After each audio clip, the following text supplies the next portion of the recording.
All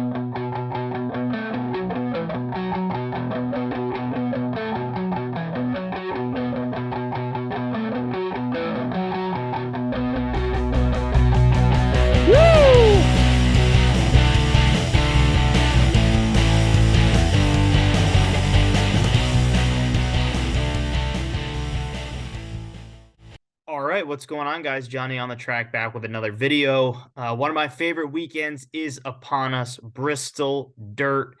Last two Bristol Dirt races have been solid. Last year, great finish between Briscoe and Reddick. Briscoe dives in hard. They both wreck, swoops in Kyle Busch for the win. Year before, a guy that had no background and experience ever racing dirt, Joey Logano, shows how good and quick he is to adjust on the fly with new things. Joey Logano gets the win. Third year, the Bristol Dirt Race. Excited for what I think should be. I feel like we shouldn't overthink this year. So to me, this probably isn't going to be a crazy long video. I have a really good understanding and an idea of who I want to bet on this week. And I think, like I said, let's not overthink this year. So with that being said, really quick, let's just do a little quick recap on last week. Hit two great bets. Kyle Larson for the win, which I was able to predict on the show, and of course Kevin Harvick top five. Definitely an easy bet that you should have cashed out on. So Kyle Larson, Kevin Harvick.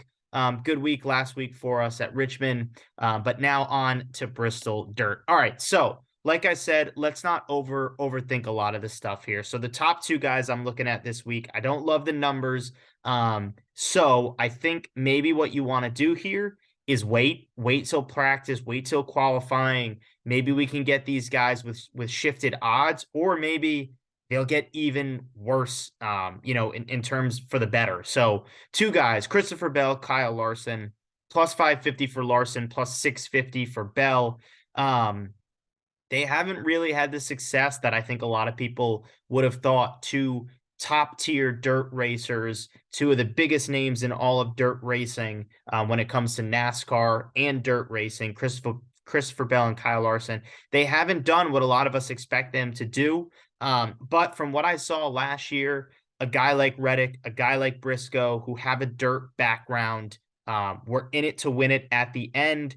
And I feel like if Bell and Larson can stay out of the trouble, not have any funky engine issues or anything like that, you're going to see these guys at the end when it counts. So maybe if you want to attack the number early, you can. If you want to wait, but man, I mean, I wouldn't be surprised if one of these, if this is your front row, Bell and Larson, and then the odds shift towards like plus 400. So look, I mean, I don't know. Maybe Reddick ends up on the pole and Larson and Bell are starting like around 6th and 7th. Maybe their odds shift a little bit more in the bettor's favor. But I do think, I mean, plus 650 right now on DraftKings. I don't think that's a terrible number for Bell. And plus 550 for Larson. I don't love it, but again, I mean, I do think there's some value there. Plus 550. I would have thought it would have been closer to plus 400, to be honest with you. So those two guys I would put on top. A guy with great value here, I think, is Chase Briscoe at plus 1,000. I think right now you need to attack that number. I think those odds will shift in more of the book's favor. You might be looking at a plus 7, plus 600 by the time qualifying and practice ends, and I should say the heat races is what I'm trying to say. So Chase Briscoe plus 1,000. I think you attack that number now. A guy I'm fading this week right now. And look, maybe things change, but I'm fading Tyler Reddick. And this is the second time I'm going to be fading him. I faded him at the road course. It kind of bit me in the you-know-what. But I am fading him here. I haven't loved what I've seen out of his car this year. I liked it on the road course, and moving forward, I'm going to know to bet on him at road courses. But right now, until I see him put in a great performance on a track other than a road course, which really I haven't seen him do. He hasn't been that great. He wasn't great at Richmond last week, which was, a short track. Wasn't great at Phoenix. I'm kind of avoiding Reddick right now. Now, maybe Maybe that will change. So definitely follow Johnny on the Track on Action Network for all my bets post qualifying and post practice and post these heat races. Maybe my mind will change. Maybe I'll lean towards going Tyler Reddick, especially if the value drops. Look, let's say he has a terrible qualifying and now he's plus 1,500. Then I think we have to take him. But as it stands, what I see with the odds right now, I am fading Tyler Reddick. My final winner, so we mentioned Briscoe at 1,000, Larson at 550, Bell at 650. I like Bowman here at plus 2,500. Two times now we've seen guys that don't have much dirt experience win this race, and they kind of went. Well, I guess not Logano.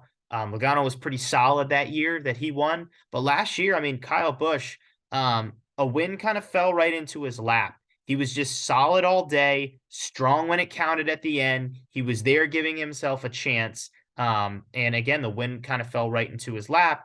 And, that's seemed to be in his career, Alex Bowman.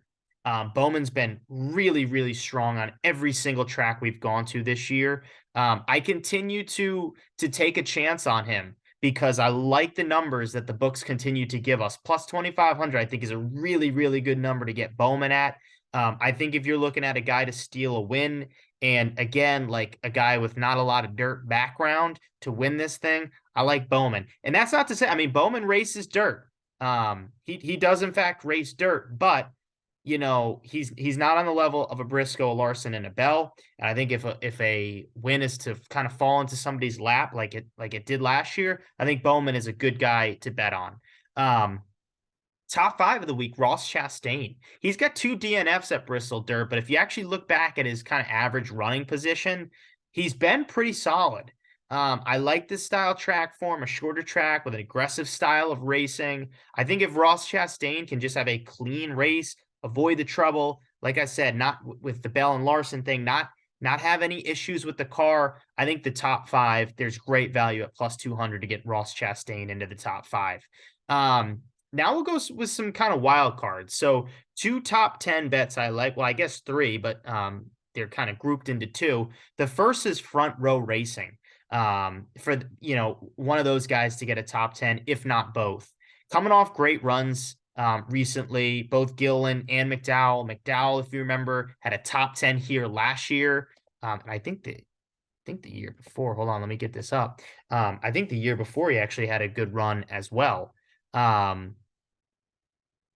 9th last year, and 9th and 12th at Bristol Dirt. So McDowell has shown that he can run really well at this track. And then you look at a guy like Gillen, who has had a really, really good stretch of racing recently, coming off 2 top 15s and a top 10. Like, that's a good stretch for a guy that, it was kind of cast aside right now at Front Row. But has shown, he can run top 15 in that equipment, which is really impressive. So I like Todd Gilliland. If you remember, he got in a truck last year and won at Knoxville, another dirt track. I like I said, the team and the momentum they have. Finished 17th here last year, so pretty good run.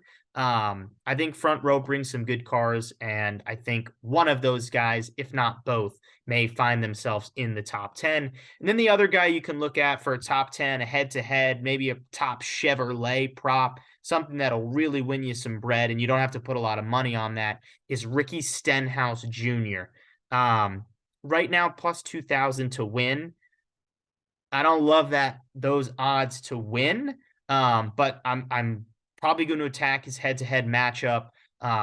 He's got a great dirt background. He has a second place finish here. He's got nothing to lose. He's already in the playoffs. So I think Ricky Stenhouse here is a guy that you want to attack for a bunch of different bets. Maybe it's a top 3. Maybe it's a top 5. Maybe it's top Chevrolet. Maybe it's a head-to-head. You get a matchup parlay with him in. I think Stenhouse delivers here for a good run. And then finally, 2 just absolute wild cards that, to me, maybe there might be 3, honestly, and I'm going to add right now a third guy here. At what? plus, oh my gosh, plus 20,000. That is crazy. All right, so three guys: Eric Jones plus 15,000 to win, Austin Cindric plus 15,000 to win, Noah Gragson plus 20,000 to win. These are insane, insane numbers, especially for Jones and Cindric, two guys that won races last year. Now, I know they're not great on dirt, and they haven't. I mean, Cindric's been pretty solid this year. Jones hasn't been anything special, but he hasn't been terrible. And Gragson is in the car that Ty Dillon finished top 10, his best run of the year last year. He's in that car. So look, Bristol Dirt's a wild card. It really is. It is a wild card. There are guys that win this race that you don't expect to win this race, i.e. Logano, i.e. Kyle Busch. Now, they're great race car drivers, but, they're not dirt guys. So I look at Eric Jones, Austin Cindric, and Noah Gragson. I think there's great value in there for three really, really solid race car drivers. I'm going to put this into perspective for you. Ty Dillon, who let me get up his stats. He must have an average finish this year well in the 30s. I mean, it has to be. I don't think he's finished top 30 yet in any of the races. Let me make sure this. 40th, 31st, 34th, 30th, 23rd at Atlanta, 39th at Coda, 32nd at Richmond. So one top 25, and that's it. This is a guy that has better odds to win at plus 8,000 than Austin Cindric, Eric Jones, Noah Gragson for that matter, Todd Gilliland for that matter, Almirola. I mean, it's pretty mind-boggling. And, the reason they're doing this is because, again, Ty Dillon had one top 10 last year. It was at Bristol Dirt. So look, I think the odds makers are putting way too much into that. But like I said, I think it helps us kind of find value in different parts of the board. So, I mean, again, Eric Jones plus 15,000, Cindric 15,000, Gragson 20,000 in that car. Gragson in that car that Ty Dillon got the top 10 in. Just incredible value on those guys. I think you have to sprinkle a little bit on a lot of guys that are down there. Maybe it's Gilliland for you. Maybe it's Allmendinger. Maybe it's Almirola. But I mean, look, these are crazy odds for guys that are really proven race car drivers. So it should be an interesting week. Like I said, Johnny on the Track on Action Network for any bets that come post qualifying, post practice. That's how we find that additional stuff that we might not talk about on the pre-show. So appreciate you guys watching as always. Like this video, subscribe if you're a first-time listener for more content. And of course, always want to know what you guys think, who you're betting on in the comments. So please leave, those names in the comments, and I'll give my feedback on who you're betting on. I always enjoy doing that. So thanks for watching. Appreciate it. And let's have a day at Bristol.